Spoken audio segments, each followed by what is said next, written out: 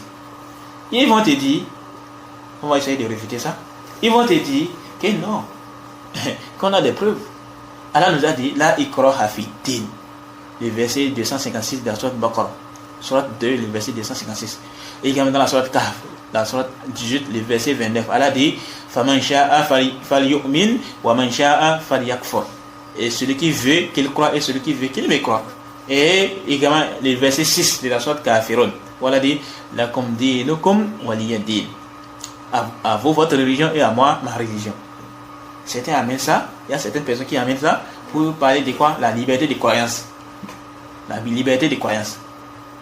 En réfutation à ça, on dit quoi? Premièrement, vous êtes les premières personnes à être au courant de ces versets. On pose la question à ces gens qui amènent ces versets-là pour parler de liberté de croyance, que non, chacun a le choix de croire ou de ne pas croire. En réponse à ça, on dit, vous êtes les premières personnes à être au courant au sujet de ces versets. Les salafs, les plus précurseurs, et plus précisément les compagnons du prophète sallallahu alayhi wa sallam, radiyallahu anhum, ils avaient connaissance de ces versets. Mais ont-ils compris de ces versets ce que vous avez compris? Puisque c'est un truc qui ont assisté à la révélation. Donc, est-ce qu'ils ont compris de ces versets ce que vous avez compris? Si vous dites non, alors vous avez pris une voie d'égarement. Car les compagnons du prophète radiyallahu anhum sont les plus connaisseurs du Coran et de la Sunna, plus que quiconque. Ce sont les plus savants en ce qui concerne les versets. Ce que Allah a voulu dire dans le Coran, ce que le prophète sallallahu alayhi wa sallam a voulu dire dans les hadiths. Ce sont les compagnons qui sont plus savants. Et c'est pourquoi on doit faire recours à eux. Si tu t'en écartes, tu t'égares. Au point où même, les savants divergent sur un point quoi. C'est-à-dire, après les compagnons, est-ce que le consensus après les compagnons est pris en considération ou pas? Il y a une divergence. Mais en ce qui concerne les compagnons du prophète, radiyallahu anhum, il n'y a pas de divergence là. Le consensus est pris en considération. Mais le débat des savants, c'est quoi? Ceux qui sont venus plus tard, après les compagnons du prophète, est-ce qu'on prend en considération le consensus ou pas? Parce que le consensus, bila shak, c'est une preuve. Mais là, c'est quel consensus qui est pris en considération? Est-ce que c'est tout consensus à l'époque des compagnons, à l'époque des tabi'in et autres, ou bien c'est juste le consensus à l'époque des compagnons du prophète? Il y a une divergence sur ça. Certains ont dit que c'est le consensus qui est pris en considération, c'est le consensus des compagnons. Et d'autres disent non, c'est le consensus des compagnons et également le consensus des autres. Donc il y a une divergence sur ça, c'est un sujet qui est connu. Ceux qui ont étudié au Soul Fiqh savent ça. Donc, quand même, les savants sont unanimes que quoi? Le consensus des compagnons c'est pris en considération. Il n'y a même pas de divergence sur ça. Donc ça veut dire quoi? Si vous avez dit non, donc si vous dites non, qui n'ont pas compris de ces versets, c'est que vous avez compris, alors vous avez emprunté une voie d'égarement. Car les compagnons du prophète radiyallahu anhum, ils sont plus savants, ils sont plus connaisseurs au sujet des versets du Coran et les hadiths du prophète sallallahu alayhi wa sallam. ومن يشاقق الرسول من بعد ما تبين له الهدى ويتبع غير سبيل المؤمنين نوليه ما تولى ونصله جهنم وساءت مصيره. Et qui confesse scission avec les messagers. Après que les droits chemins lui est apparu et sur un autre chemin que celui des croyants, alors nous les laissons comme il s'est détourné et le brûlons dans les feux de l'enfer. C'est un verset qui est connu. C'est même un verset de base pour détecter si quelqu'un est sur la voie droite ou bien sur une voie d'égarement. Donc, si les compagnons du prophète radiyallahu anhum, ils sont sur une voie et toi tu t'écartes de cette voie, tu t'égares. Voilà pourquoi il a dit. Donc si vous dites non, ils n'ont pas compris de ces versets, c'est que vous avez compris, alors vous êtes sur une voie d'égarement. Et le verset que je viens de citer là, de la sourate Nisa, prouve ça. Maintenant si vous dites oui, si vous avez répondu que oui, ils avaient quoi? Ils avaient compris de ces versets, c'est que vous avez compris, alors on vous répond que vous avez certes menti. Vous avez menti sur le compte des compagnons. Car comment ils vont comprendre cela de ces versets, dans les versets qu'on avait cités là, sur le Baqarah, voilà, là, Ikra Hafidin et autres là, comment ils vont comprendre de ces versets? Et ils sont en consensus sur le fait de combattre les gens qui avaient apostasié à l'époque d'Abu Bakr, après la mort du prophète, sallallahu alayhi wa sallam. Et ceux qui ont refusé de donner la zakat. Peut-être vous parlez de quoi? La liberté de croyance. S'ils veulent, ils vont croire. S'ils veulent, ils vont me croire. Donc, comment c'est fait? Si les compagnons du prophète, ils ont compris de cette verset, c'est que vous avez compris. Donc, comment ils vont se mettre d'accord? Ils seront en consensus sur le fait de combattre les gens qui avaient apostaté et les gens qui avaient refusé de donner la zakat. Comment ils peuvent être en consensus? Là, ça, il y a un problème. Donc, vous avez menti sur le compte des compagnons.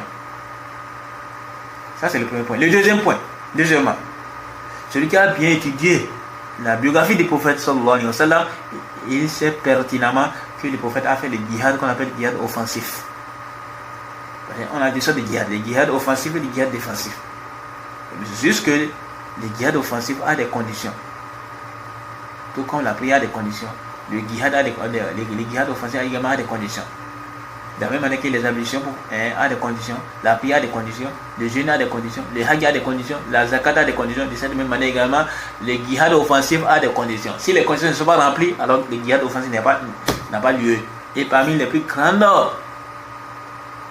parmi les plus importantes conditions du djihad offensif, il y a quoi? Les dirigeants. Les dirigeants, l'accord du dirigeant, celui qui donne l'ordre. Celui qui donne l'ordre. Et parfois même, il peut être même sur le champ de la bataille.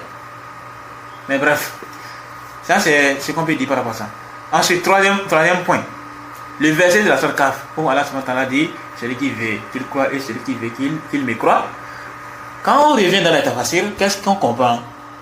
Lorsqu'on revient dans les tafsir, les savants du tafsir, les mufassir, ils font comprendre que le sens qui est voulu par ça, ce n'est pas la permission, mais c'est plutôt quoi? Qu'elle est en train de menacer. C'est quoi? C'est une menace et non une permission. Parfois on voit dans le Coran, Allah pose certaines questions. Les questions qu'Allah la pose là, il n'attend pas une réponse. Il n'attend pas une réponse. Quand Allah nous dit par exemple, êtes-vous plus savant ou Allah? Est-ce que Allah attend une réponse par rapport à ça? C'est pour dire indirectement qu'Allah est le plus savant. On comprend. Quand Allah nous dit, est-ce que vous êtes plus savant? Ou bien c'est Allah qui est le plus savant? Donc on comprend directement qu'est-ce que Allah veut dire par là? Allah veut nous dire par là qu'il est le plus savant. C'est pas une question où Allah attend de toi. Quand Allah nous dit, est-ce vous les plus savants? Allah n'attend pas une réponse pour dire que bon, ok, c'est quoi la réponse à ça? Non, c'est pas une réponse, c'est une question rhétorique, comme certains le disent. C'est une question qu'on a posée, on n'attend pas une réponse à ça. On n'attend pas une réponse à cette question-là. On connaît déjà la réponse. Mais c'est pour dire indirectement que c'est Allah le plus savant sur ça. Et on voit ça même dans nos langages. On voit ça beaucoup. Dans nos langages quotidiens là. Ça c'est quelque chose qui est connu. Donc quand Allah subhanahu wa ta'ala vient Allah nous dit dans ces versets de la sourate Kahf, celui qui veut qu'il croit et celui qui veut qu'il me croit, qui parmi les mufassirun a compris, qui parmi les savants ils ont compris que là c'est la permission de la liberté de croyance. Et beaucoup là, tu vas voir, c'est ce qui est grave quoi. Quand tu vas voir, certains vont expliquer certains versets comme ils veulent. Ils vont s'écarter de ce que les savants disent par rapport à ces versets là. Ce que les compagnons disent par rapport à ces versets là. Quand tu reviens dans les tafsir, tu te rends compte que ce n'est pas le cas. Comme des fois, les gamins tout tabli, ils déforment le sens des versets. Les versets qui parlent de djihad, ils vont dire que c'est les Qur'an. Comme des fois, les Ikhwan, ils déforment les versets et les hadiths. Comme des fois, les Ikhwan, ils déforment les hadiths et les autres. Ils vont essayer de les interpréter à leur passion. Il faut faire très attention par rapport à ça. Donc, quand on revient dans les tafsir, au sujet de ces versets, on nous fait comprendre que c'est une menace. C'est une menace à l'entrain de faire. Et non, il donne la permission.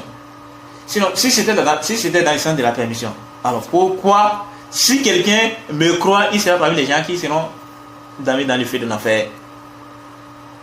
Étant donné on dit que là, c'est son haq, c'est son droit de croire et c'est son droit de me croire. Donc pourquoi alors s'il venait à me croire, pour quelle raison il sera châtié?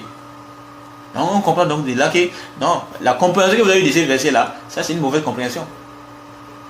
Ça c'est une mauvaise compréhension. Surtout encore que cette compréhension vient contredire plein de textes qui ordonnent le djihad, plein de textes qui ordonnent le fait de croire en Allah subhanahu wa ta'ala et en son messager sallallahu alayhi wa sallam.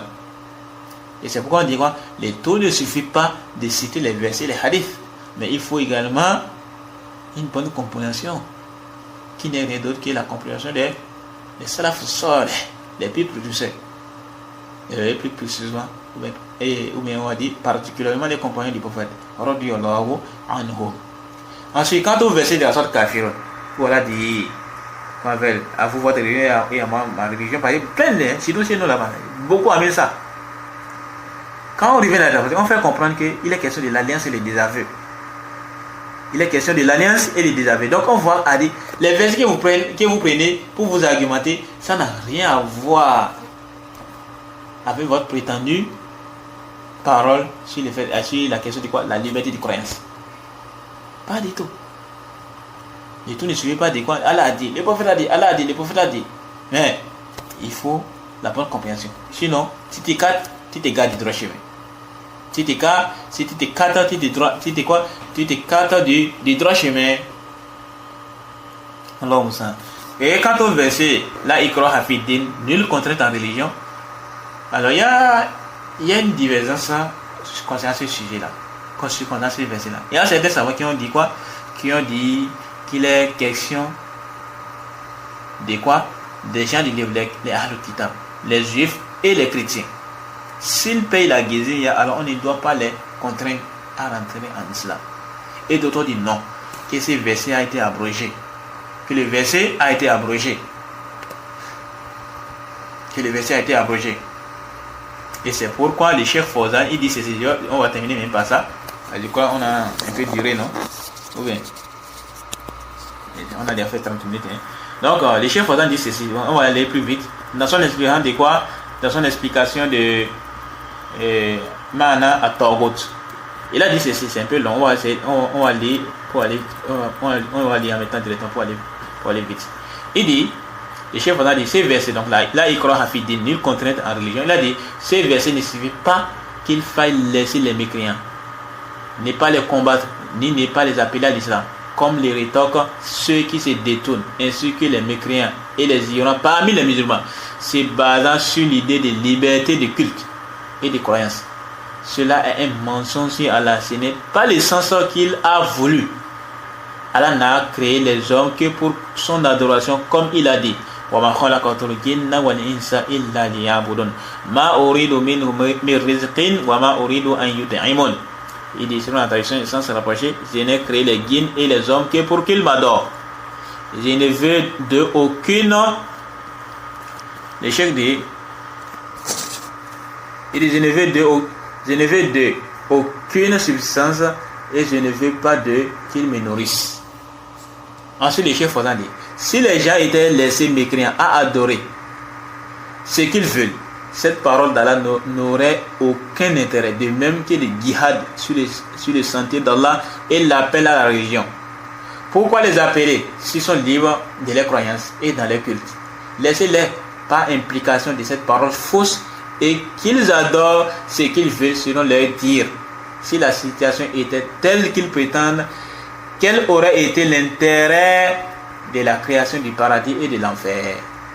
Si les mécréants étaient libres, alors pour quelle raison rentreront-ils en enfer et ils seront châtiés éternellement alors qu'ils n'ont fait que profiter de cette liberté leur étant accordée, comme le prétendent ces gens? Il s'agit d'une parole fausse. Ensuite, le chef Fawzan dit, il dit, quel est le sens de la ikra hafidin, nulle contrainte dans la religion, vu qu'ils n'ont de cesse de requinquer cela? Nous leur disons, vous avez menti sur Allah. Ce n'est pas là le sens voulu. Il y a au sujet de ces versets différentes paroles des savants du tafsir. Il a dit maintenant, la première parole, cela était au début de la révélation. Mais le verset fut abrogé par la suite par ceux du djihad. Et effectivement, c'est l'une des positions là. Donc les versets qui parlent de djihad ils viennent abroger ces versets où Allah dit la ikraha fi din, le contraire de la religion. Donc ça veut dire quoi? Toute votre philosophie là, sur ça tombe. Si on dit que les versets ont été abrogés, ça tombe.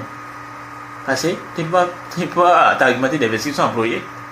C'est un peu comme quelqu'un qui va s'argumenter des versets qui parlent de quoi? Affaire de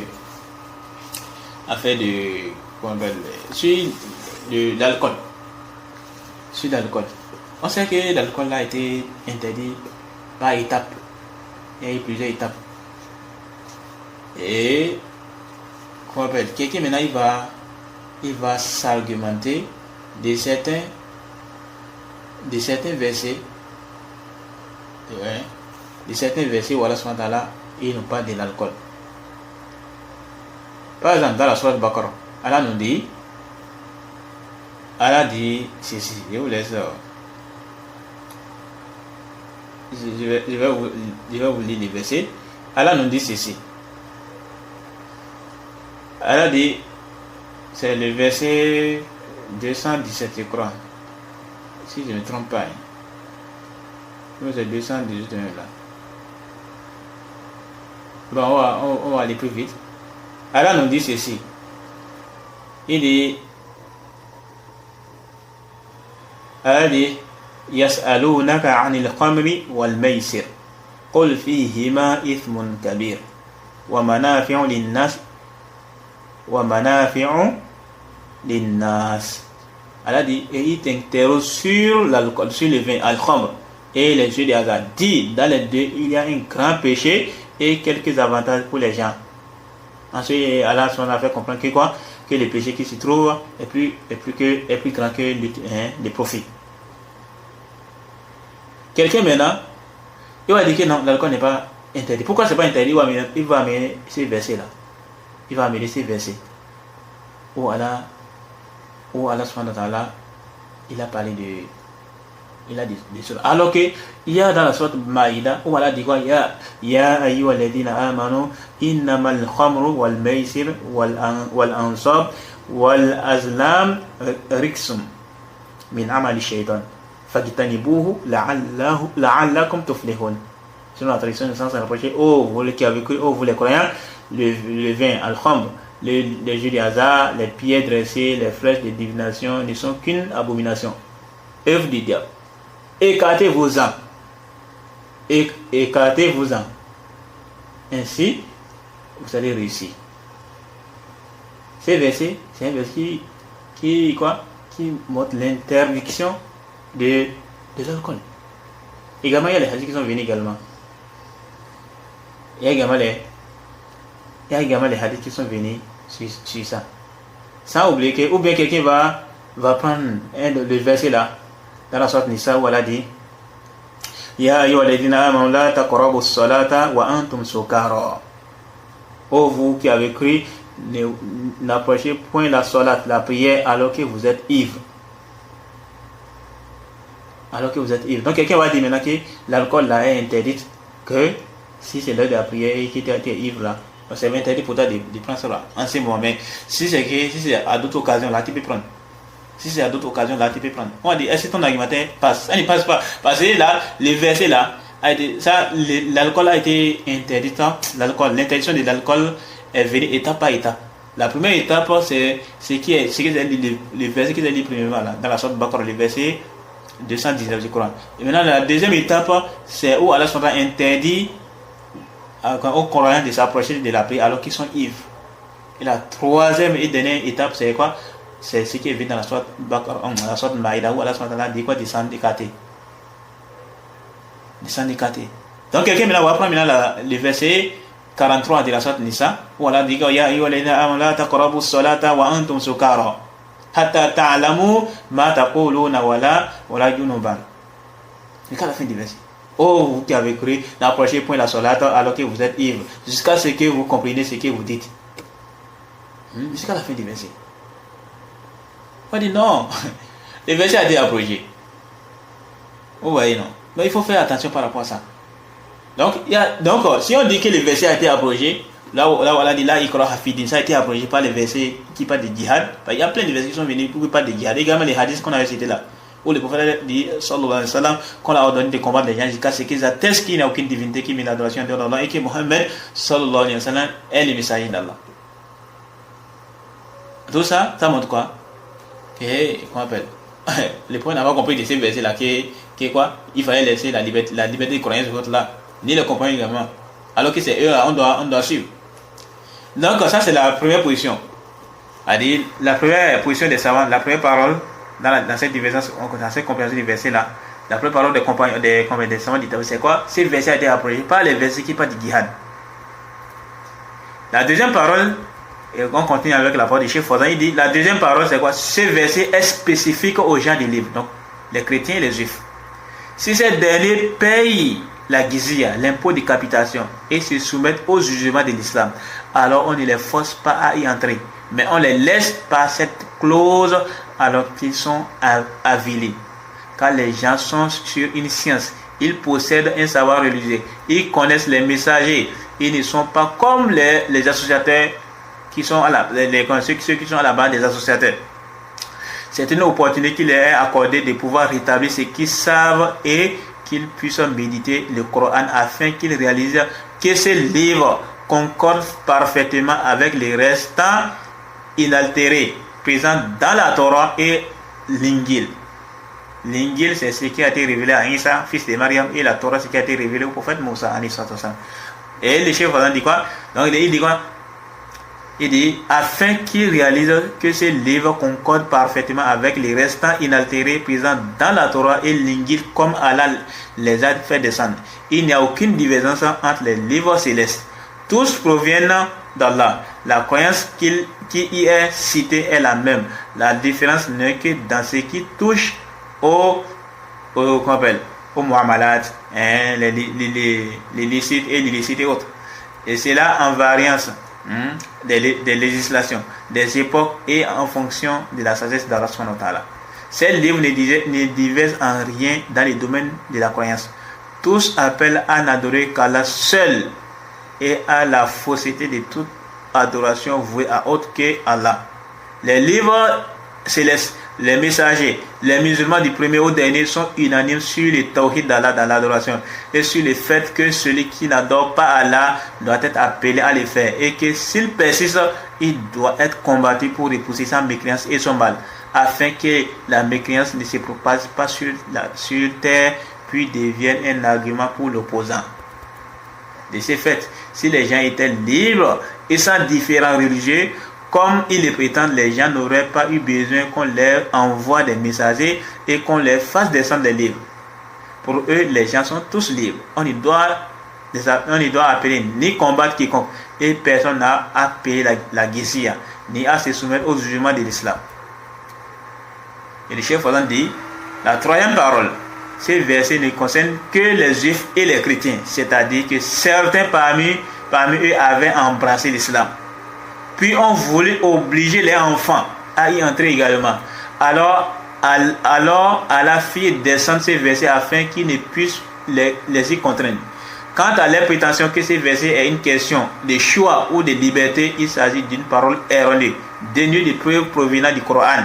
Plutôt, toutes les preuves de la législation refutent cela. Fin de citation. Donc on comprend aisément que ce verset n'est pas du tout un argument à ceux qui disent, à ceux qui appellent à la liberté de croyance. Il faut arrêter ça. C'est même une mécréance, même une parole de mécréance même.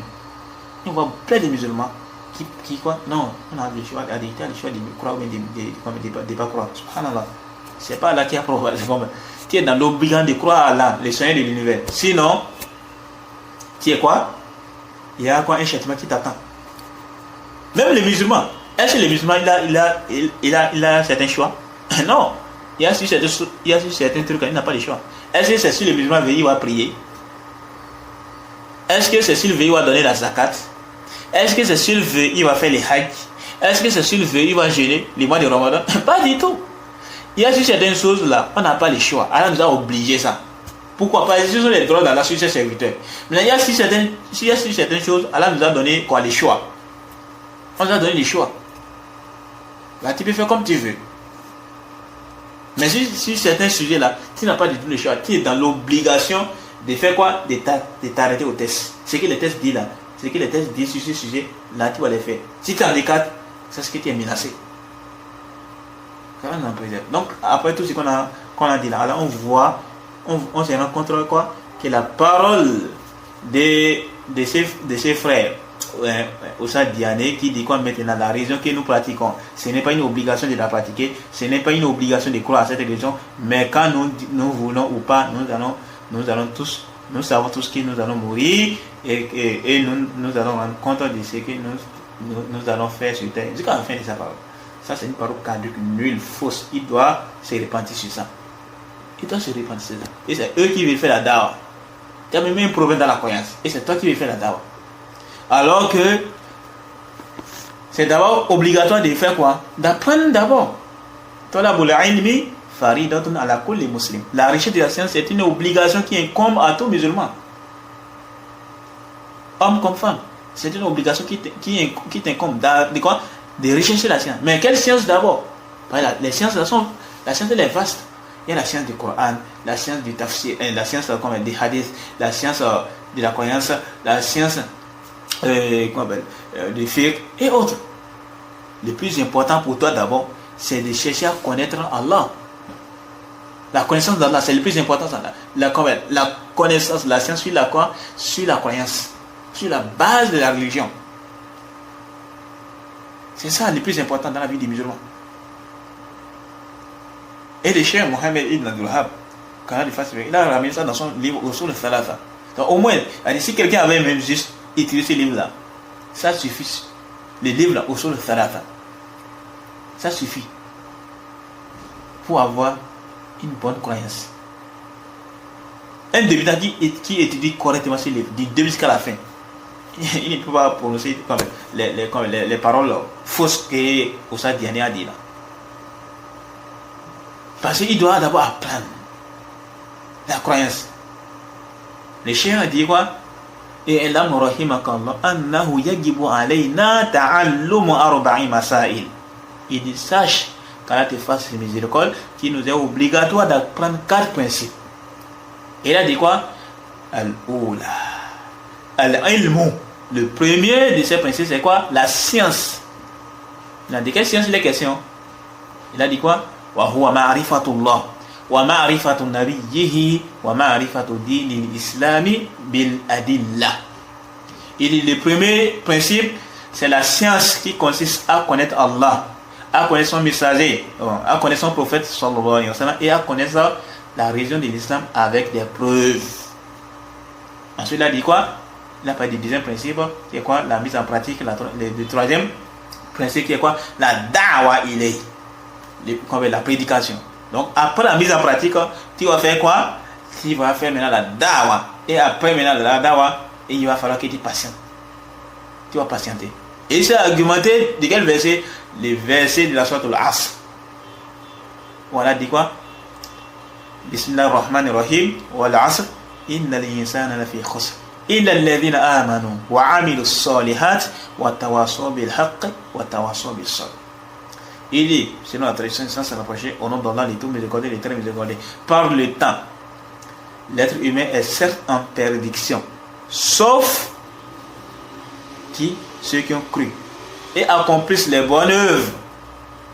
Ceux qui ont cru. Donc là, on doit commencer par quoi? Ceux qui ont cru. Ça, c'est la preuve en ce qui concerne le premier principe. Et accomplissent les bonnes œuvres. Ça, c'est la preuve en ce qui concerne le deuxième principe. Ensuite, là, dit quoi? Et s'enjoignent mutuellement la vérité et s'enjoignent mutuellement l'endurance. Ce sont les 4 principes qui sont évoqués même dans la sourate Al-Asr. Revenez à l'étude des 3 fondements. Prenez l'expérience du Cheikh Oubey, le Cheikh Saleh al-Cheikh, le Cheikh Fawzan, le Cheikh Ibn Uthaymin et autres parmi les savants de la Sunna. Étudiez ces livres. Vous gaspillez votre temps avec à faire des histoires de débats interreligieux. Juste Usul al-Thalatha, ça suffit.